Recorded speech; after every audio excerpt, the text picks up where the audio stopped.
There's a chateau in France that no longer exists, not a ruin, not a forgotten shell with crumbling walls and overgrown gardens. It's simply gone, wiped from the earth as if it never stood at all. And yet, for over a century, it was one of the most magnificent private residences in Europe, filled with art that would make the Louvre jealous, hosting royalty and heads of state, its ballrooms echoing with the laughter of the world's most powerful people. The Château de Ferrières, demolished, erased. And here's what makes your skin crawl a little. It's just one of dozens of palaces, manor houses, and estates that belonged to a single family, now vanished or transformed beyond recognition. We're talking about buildings that could rival Versailles, homes that redefined what wealth and power looked like in the modern age, and somehow, most people have never heard of them. Most people don't know they're gone.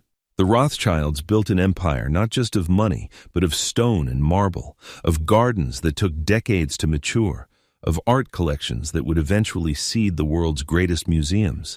And then, almost as quietly as they accumulated it all, much of it disappeared. This isn't a story about conspiracy theories or shadowy cabals. This is about something far more real and far more fascinating. This is about what happens when a family becomes so wealthy, so powerful, that they essentially create their own world and then watch as history, war, revolution, and time itself slowly dismantles everything they built. This is about the dark secret hiding in plain sight, that even the mightiest fortunes, even the grandest palaces, are temporary. Everything vanishes eventually. But the question is, why did it happen so fast? Why did so many of these incredible buildings disappear within just a few generations? And what were they hiding behind those ornate gates and manicured hedges? Let me take you back to the beginning, because you can't understand the palaces without understanding the family, and you can't understand the family without understanding just how unprecedented their rise actually was. We're in Frankfurt, Germany, late 18th century. The city's Jewish quarter, cramped and restricted, where Jewish families were forced to live in a designated area, their movements controlled, their professions limited. In this ghetto lived a man named Meyer Amschel Rothschild. He was a coin dealer, someone who dealt in rare currencies and worked with the local nobility when they needed financial advice. Smart, ambitious, but constrained by the laws of the time. But Meyer Amschel had something most people didn't. He had 5 sons, and he did something that would change the course of financial history. He sent each of them to a different European capital: Frankfurt, Vienna, London, Naples, and Paris. 5 brothers, 5 cities, 5 branches of what would become the most powerful banking dynasty the world had ever seen. Now, here's where it gets interesting for our story. These brothers didn't just accumulate wealth, they accumulated it faster and on a larger scale than anyone had before. By the early 1800s, they were financing governments, funding wars, managing the debt of entire nations. When Napoleon was rampaging across Europe, it was often Rothschild money that funded the armies opposing him.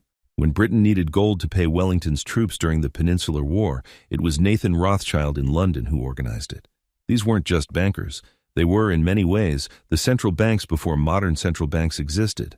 And with that kind of money came a hunger for something else: legitimacy, acceptance, a place in the aristocratic world that had, for centuries, excluded people like them.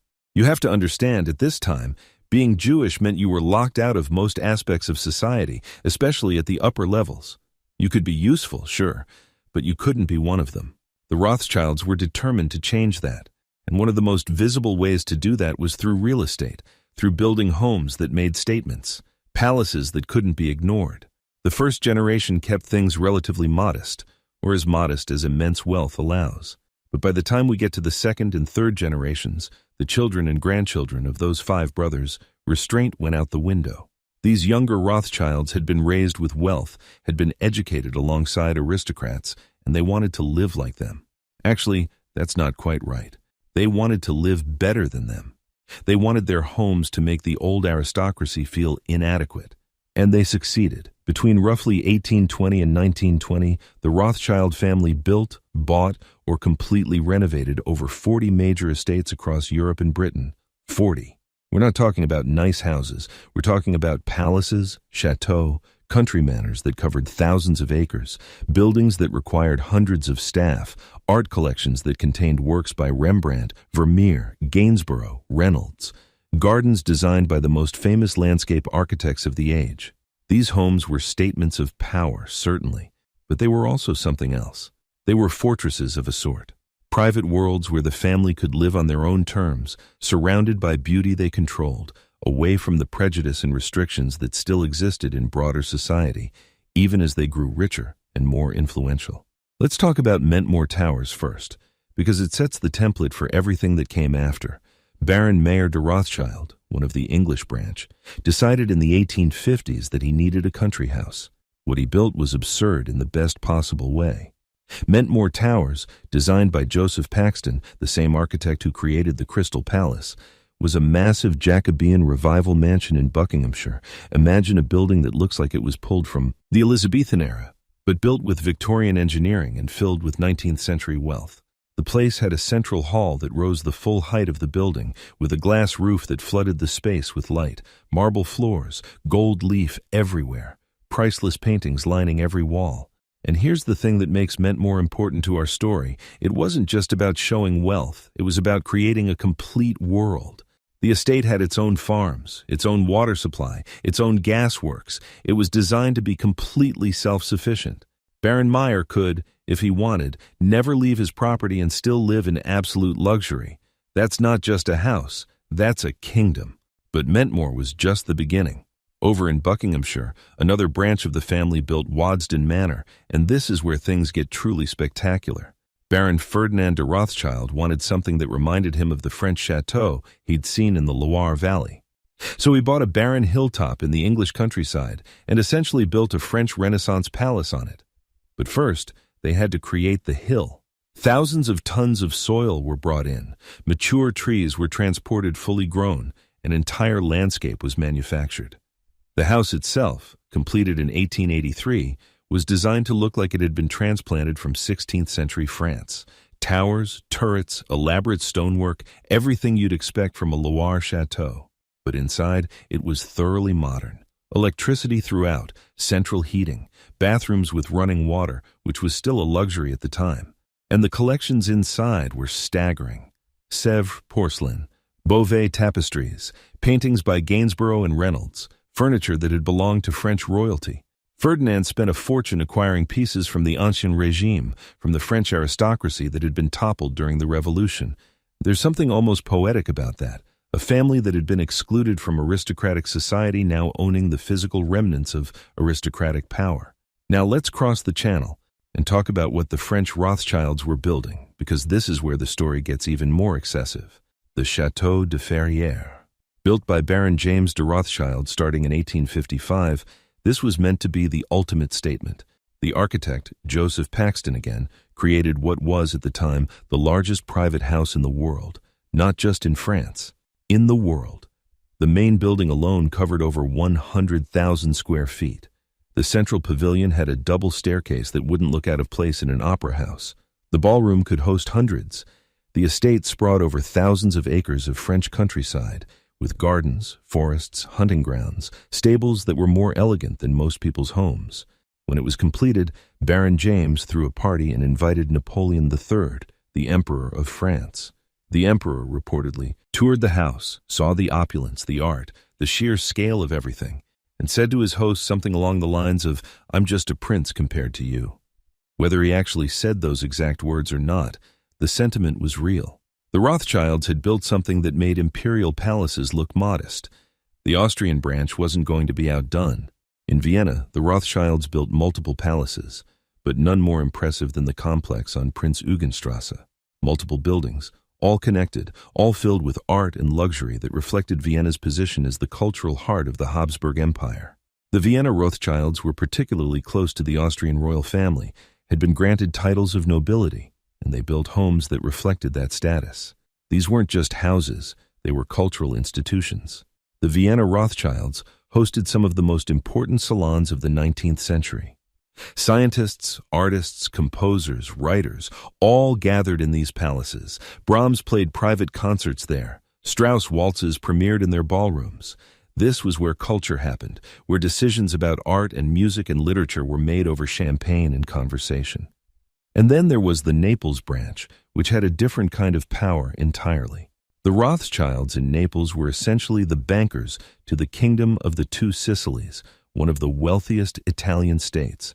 They built villas that captured Mediterranean luxury, homes designed around courtyards and gardens, places where the wealth was displayed more subtly but no less impressively.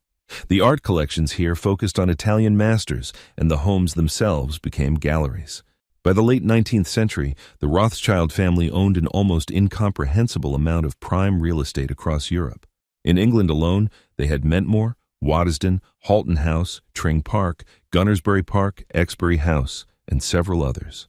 In France, there was Ferrières, but also Château de Boulogne, Château de la Muette, multiple Paris mansions on the Rue Lafitte, and later the Avenue de Marigny. In Austria, multiple Viennese palaces and country estates. In Germany, properties in Frankfurt and the surrounding areas. This wasn't just wealth accumulation. This was the creation of a parallel aristocracy, one built not on ancient bloodlines but on financial power and cultural sophistication. But here's where the story starts to shift, where the vanishing estates part of our title becomes relevant.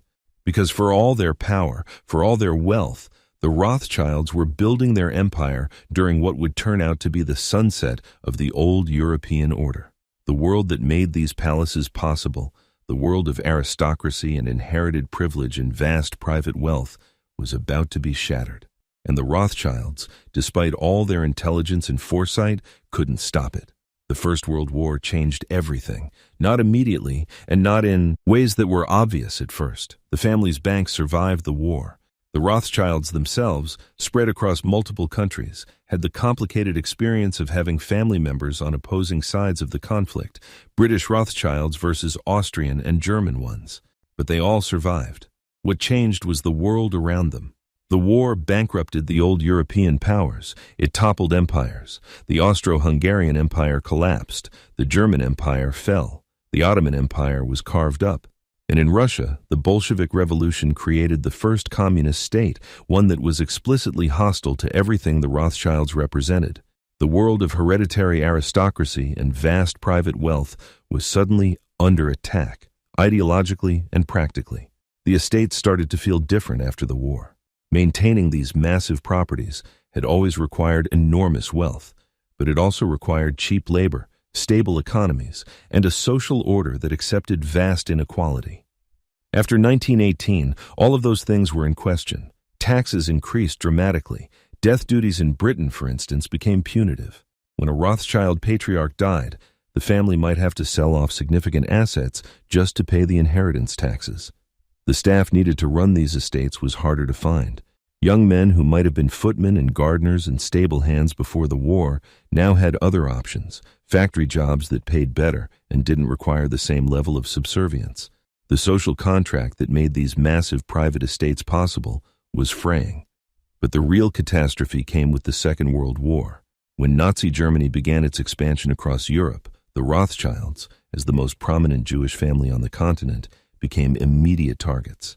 This wasn't just anti-Semitism. It was calculated theft on a massive scale. The Nazis had been developing their theories about Jewish power for years, and the Rothschilds featured prominently in their propaganda. When the Germans marched into Austria in 1938, one of their first acts was to seize Rothschild properties. Baron Louis de Rothschild, who had remained in Vienna, was arrested and held prisoner. He was only released after the family agreed to hand over their steelworks and other assets. The Viennese palaces were looted, their art collections stolen, the buildings themselves either turned into Nazi offices or left to decay. In France, the story was even worse. When Germany occupied France in 1940, the Château de Ferrières was seized and turned into German military headquarters. Goering himself stayed there, appropriating the art he wanted for his personal collection. The chateau's magnificent library was pillaged, paintings were sent back to Germany, furniture was broken or stolen. The family's other French properties suffered similar fates. Some were bombed during the war, others were occupied and vandalized. By the time the war ended in 1945, many of these once magnificent estates were shells of what they'd been. Here's something that doesn't get talked about enough. The Rothschilds, who escaped the war, primarily to England and America, came back to Europe after 1945 to find much of their architectural legacy destroyed or fundamentally altered. Some properties were physically damaged beyond repair. Others had been seized by governments under various legal pretexts and were never returned. Some were returned, but in such condition that restoration would cost more than the properties were worth. The family faced a choice: pour fortunes into restoring these monuments to a vanished era, or let them go. Most of them chose to let them go, but not all at once, and not without pain. The story of what happened to each major property is worth telling, because each one reflects a different aspect of how old wealth disappeared in the 20th century. Let's start with Ferrières, because it's the most dramatic. After the war, the chateau was returned to the Rothschild family. Guy de Rothschild, Baron James's great-grandson, took possession. The building had been damaged but not destroyed. The art collection was largely gone, but the structure was sound. Guy spent years restoring it, trying to bring back at least some of its former glory. He hosted parties there, reopened the gardens, tried to make it a living space again. But by the 1970s, the cost was unsustainable. France's tax system had changed, making it nearly impossible to maintain such a property privately. In 1975, Guy de Rothschild made a decision that would have been unthinkable to his ancestors. He gave the Château de Ferrières to the University of Paris. Just gave it away. The family retained some rights to use parts of it, but the building itself was no longer theirs. Today, it's used for conferences and corporate events. You can rent it for your wedding if you have enough money. The Rothschild family's greatest architectural achievement, the building that was supposed to establish them as equals to royalty, is now a glorified event space. Mentmore Towers met a different but equally sad fate. After the war, the estate remained in family hands, but was increasingly difficult to maintain. By the 1970s, when the 6th Earl of Rosebery, who had inherited the property through marriage to a Rothschild heiress, died, the death duties were so enormous that the family had to sell.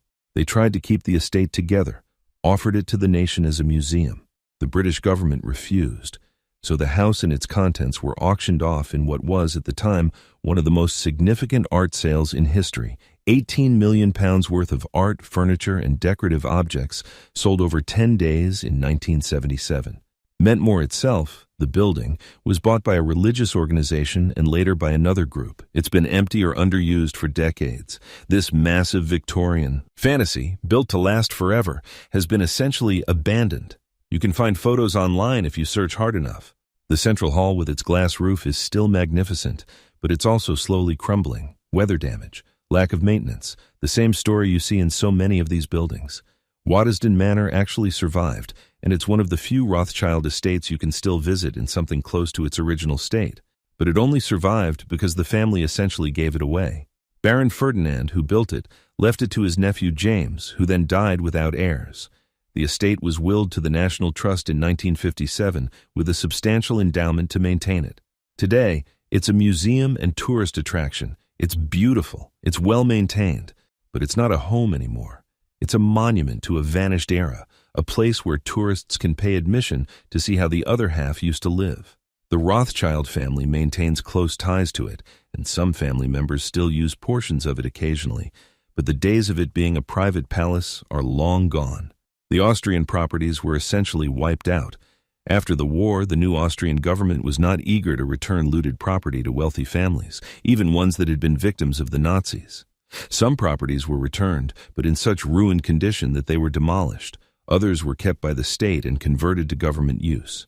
The magnificent complex on Prinz Eugenstrasse was eventually restored, but as government buildings and museums, not as family homes. The art collections that once filled these spaces are scattered now. Some pieces were recovered after the war, returned to the family. Others ended up in museums around the world. Many were simply lost, destroyed, or hidden in private collections of Nazi officials, never to resurface. The English estates have had mixed fates. Some, like Waddesdon, were preserved through gifts to heritage organizations. Others were sold to new owners who turned them into hotels, corporate headquarters, or divided them into apartments. Halton House became an RAF base. Tring Park became a school. Exbury Gardens, one of the most spectacular botanical collections in England, remains in family hands but is open to the public. These places exist, but their character has completely changed. They're no longer private worlds where a single family lives in splendid isolation surrounded by beauty. They're institutions, businesses, public spaces. Now here's a question that's worth asking. Why didn't the Rothschilds fight harder to keep these places? Why did they, comparatively quickly, give up properties that their grandparents and great-grandparents had poured fortunes into creating? The simple answer is taxes and changing social conditions made them unsustainable. But there's a more complex answer, too, one that speaks to how the family itself changed over the 20th century. The Rothschilds, who built these palaces in the 19th century, were trying to prove something. They were establishing their legitimacy, showing the world that they belonged among the elite. They needed these visible symbols of power. By the mid-20th century, later generations of Rothschilds didn't have that same hunger. They were born into acceptance. They'd gone to Oxford and Cambridge, to the Sorbonne and Vienna University. They'd married into aristocratic families. They didn't need to prove anything through architecture anymore. And many of them, particularly after the horrors of World War II, were uncomfortable with that level of conspicuous consumption anyway. The world had changed. Displaying massive private wealth started to seem not just impractical, but almost immoral. Better to donate the buildings to charity, let them become museums, and live in more modest circumstances. I say more modest, but we're still talking about wealthy people living in extremely comfortable conditions. The Rothschilds didn't become poor, they just stopped living in palaces that required 100 servants. They moved into large homes that only needed a dozen staff. It's all relative. But the loss of these estates represented something more than just changing lifestyles. It represented the end of a particular kind of power, the power to create private worlds, complete and separate from the rest of society. When Baron James built Ferrières, he created a place where he literally made all the rules. He decided who could enter, what art would hang on the walls, how the gardens would be designed, what music would be played. He had created a kingdom where he was king. That kind of power, the power to shape an entire environment according to your personal vision, is almost impossible to maintain in the modern world. Even billionaires today can't really do it. There are regulations, taxes, public scrutiny. You can be rich, extraordinarily rich, but you can't escape the broader society in the way that Baron James could. And so those estates, those private kingdoms, vanished not just because of financial pressures, but because the world stopped allowing that kind of separation to exist. There's also the question of what these buildings meant culturally.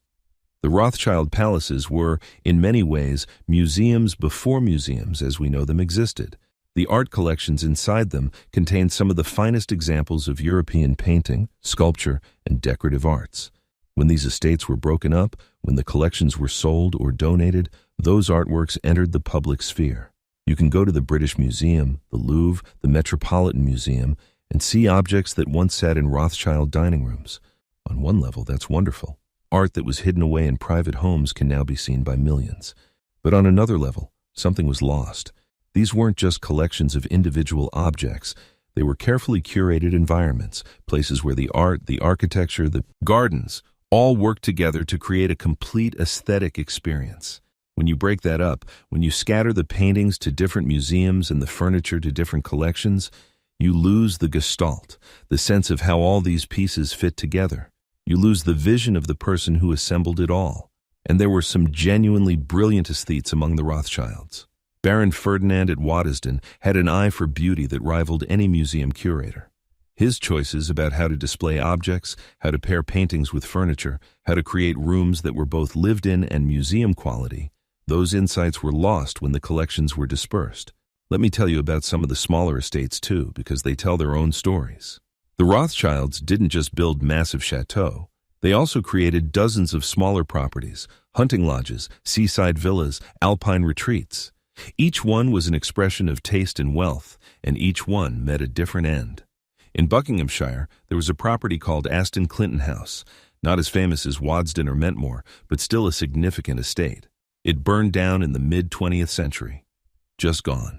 In Vienna, there was a villa in the Hohe-Wart district, a neighborhood where many wealthy Viennese families had summer homes. The Rothschild villa there was destroyed during the war. In Frankfurt, where the family story began, the original Rothschild house in the ghetto was demolished in the 19th century as the city modernized. The family built a new palace there, but it too was destroyed by Allied bombing during World War II. It's almost as if history was systematically erasing the physical traces of the family's presence. But here's something fascinating. While the European estates were vanishing, a few Rothschild properties in England managed to not just survive but to remain in active family use. Eathrope, a smaller estate in Buckinghamshire, is still owned by the family and used as a private residence. The same with parts of the Exbury estate in Hampshire. These aren't palaces. They're large, comfortable country homes, the kind that wealthy people still maintain.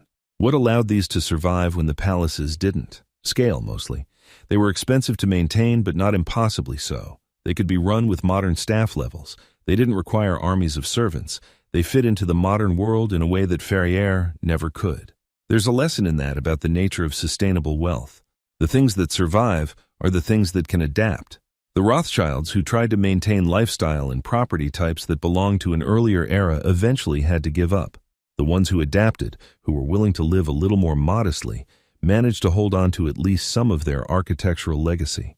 Now, I need to talk about something that's often connected to stories about the Rothschild palaces, but in ways that are distorted or exaggerated. The conspiracy theories, because there is an entire genre of content out there that uses the Rothschild estates as evidence for wild theories about hidden power and secret control. And I think it's worth addressing why these theories exist and why they're mostly nonsense. The Rothschilds were, undeniably, very powerful. At their height in the 19th century, they were probably the richest family in the world. They financed governments. They had direct access to monarchs and prime ministers. Their banks were involved in major political and economic events. All of that is historical fact. But somewhere along the way, particularly in the 20th century, this legitimate historical power got transformed in some people's minds into something more sinister. The idea that the family secretly controls the world's financial systems, that they orchestrate wars and revolutions, that they have unlimited hidden wealth beyond what's visible.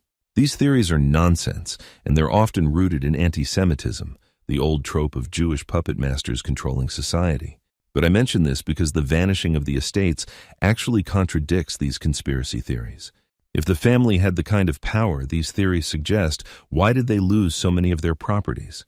Why did they have to negotiate with the Nazis for Louis de Rothschild's release? Why did they pay enormous death duties and taxes like everyone else? Why did they let Ferrières go to a university? The reality is that the 20th century diminished the Rothschilds' power considerably. They're still wealthy, certainly. There are still Rothschild banks and businesses. But the kind of power they had in 1900, the ability to essentially dictate terms to governments, that's gone. And the loss of the estates is visible proof of that decline. What's interesting, though, is that the palaces themselves, when they existed, probably contributed to some of the mystique around the family. When you build something like Ferrières, when you create a private world on that scale, people wonder what you're hiding. The very grandeur of these places, their separation from normal life, fed speculation. What happened behind those walls? What decisions were made in those ballrooms? What secrets were kept in those private studies? The answer mostly was that rich people lived their lives, hosted parties, showed off their art collections, and generally did what wealthy people have always done. But the mystery, the sense that something more must be happening, was inevitable given the scale and privacy of these estates.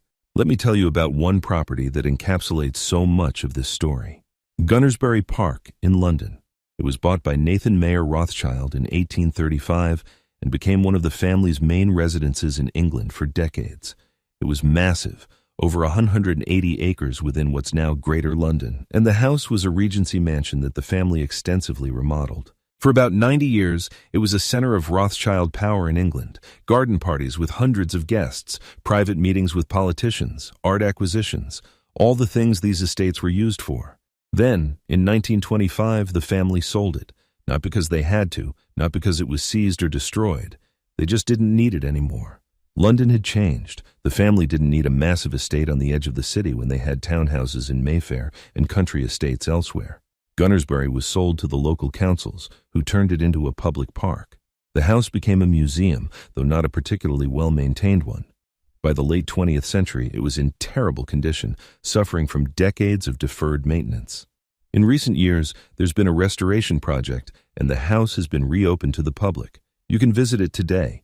You can walk through rooms where Nathan Mayer Rothschild once entertained the most powerful people in Britain. But it's a shadow of what it was. The art is gone. The furnishings are mostly reproduction. The life that once filled those spaces has evaporated. It's a ghost of a palace, a place that exists physically, but has lost its soul. That's the dark secret, really. Not that the Rothschilds were hiding something nefarious in their palaces. The dark secret is that nothing lasts. All that wealth, all that power, all those magnificent buildings, they're temporary. They can vanish within a few generations. The Rothschilds built these estates thinking they were creating dynasties, architectural statements that would last for centuries, and many of them lasted less than 100 years. Some considerably less. The pace of change in the 20th century was so rapid, so violent, that even the mightiest fortunes couldn't protect what they'd built. There's something melancholy about visiting these places now, when you can visit them. Standing in what was once a private ballroom and is now a corporate event space, walking through gardens that were designed for intimate family gatherings and are now open to anyone who buys a ticket, it forces you to think about the transience of power. The Rothschilds built these places to establish their permanence, to say, we are here, we matter, we will endure. And in a way, they were right. The family does endure. There are still Rothschilds in banking and finance, in winemaking, in philanthropy. But the physical world they created, the palaces and estates that were supposed to embody their power, most of that is gone. And it's not just the Rothschilds.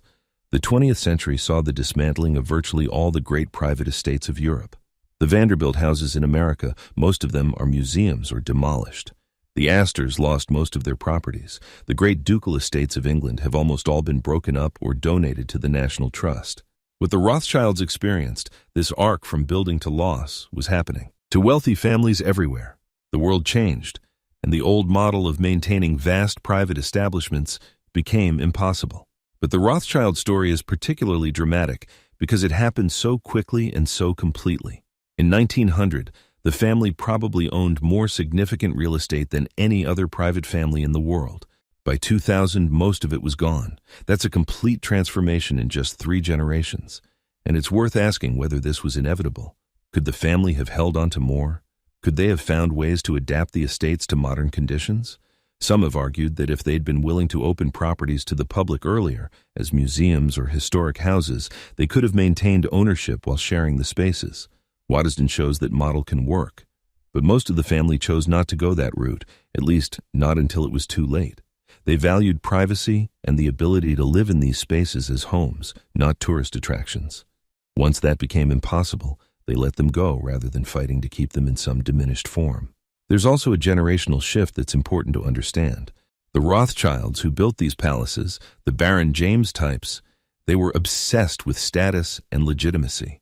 They needed these grand gestures. Their children and grandchildren, born into wealth and acceptance, had different values. Many of them were more interested in art, science, politics, and philanthropy than in maintaining palaces. Baron Ferdinand at Waddesdon was a serious scholar of decorative arts. His cousin Walter was a zoologist who donated his natural history collection to the British Museum. Henri de Rothschild in Paris was a playwright and theater producer. These weren't people whose identities were wrapped up in owning grand estates. The houses were nice to have, but they weren't essential to who these people were. So when the houses became burdensome, when the costs and complications outweighed the benefits, they let them go with less angst than you might expect. Let me describe what it was like to visit one of these estates at their height, just so you can understand what was lost. Imagine arriving at Ferrières in, say, 1890. You'd come by train to the local station, where a carriage from the chateau would be waiting. The drive to the house takes you through forests that are meticulously maintained. Not wilderness, but not exactly tamed either. Romantic, that's the word. As you round the final curve, the chateau comes into view, this massive stone pile that looks like it was built for Louis XIV, but with a modernity that's unmistakable. You pull up to the entrance, and liveried footmen are waiting. They take your bags. You're shown into the entrance hall, and the scale of the place hits you. Marble everywhere, gilded details, a staircase that would make Versailles jealous. You're shown to your rooms, which would be suites really, a bedroom, a sitting room, a private bathroom with running hot water, which is still a luxury in 1890.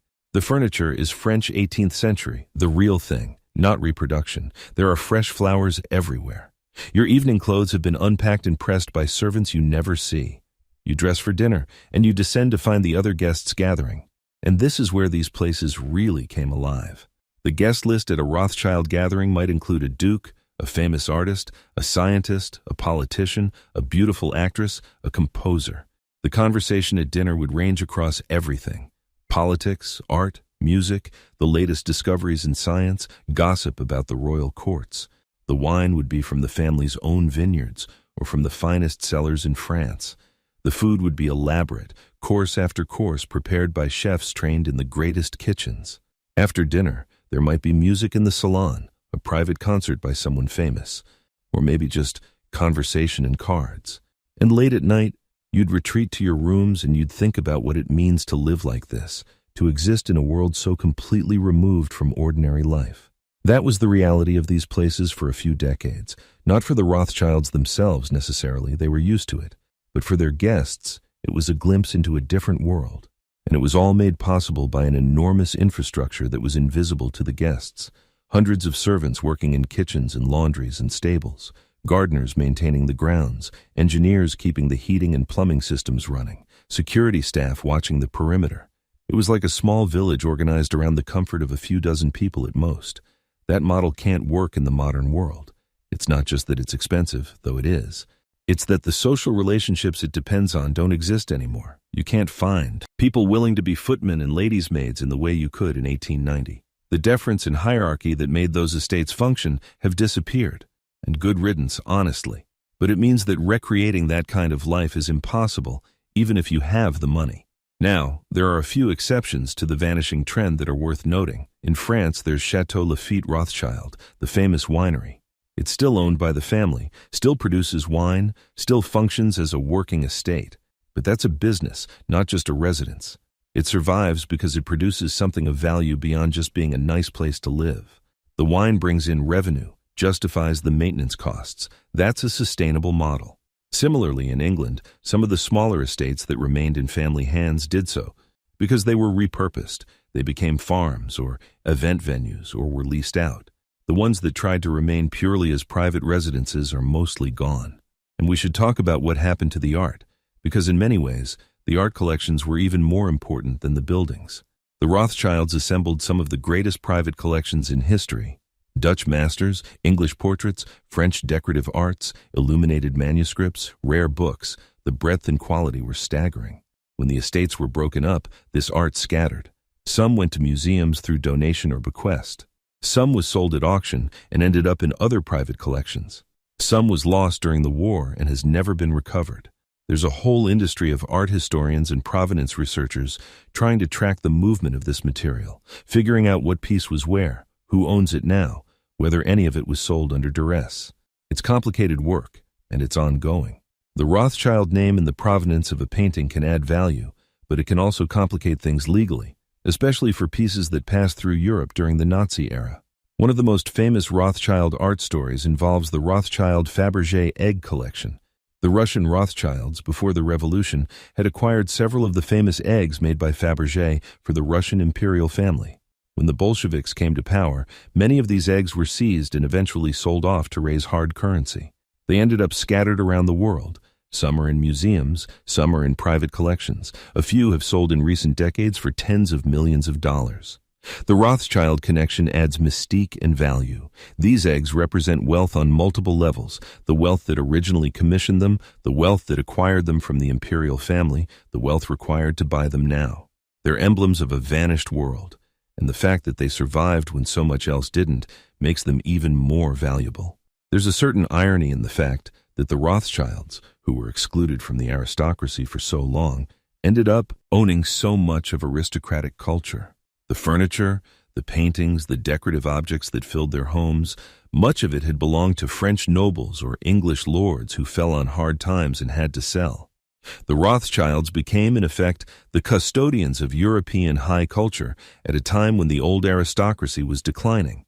And then, when the Rothschilds themselves declined in power, that cultural heritage passed on again, mostly into public institutions. There's a progression there, from aristocratic private ownership to wealthy bourgeois private ownership to public ownership. The democratization of culture, you could call it, though it wasn't planned that way. Let me talk about something that often gets overlooked in discussions of these estates.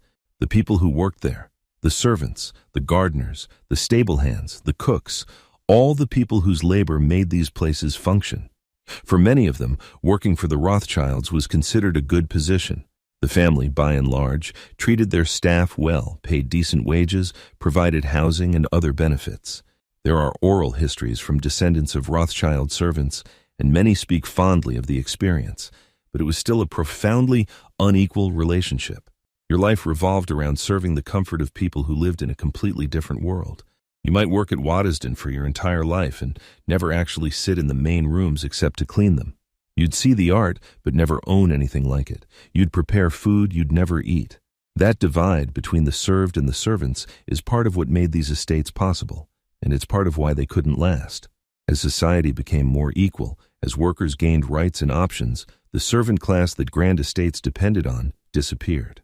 The question of what to do with these buildings when they were given up was a real challenge. Some, as we've discussed, became museums. Some became schools or government buildings. But a surprising number were just demolished.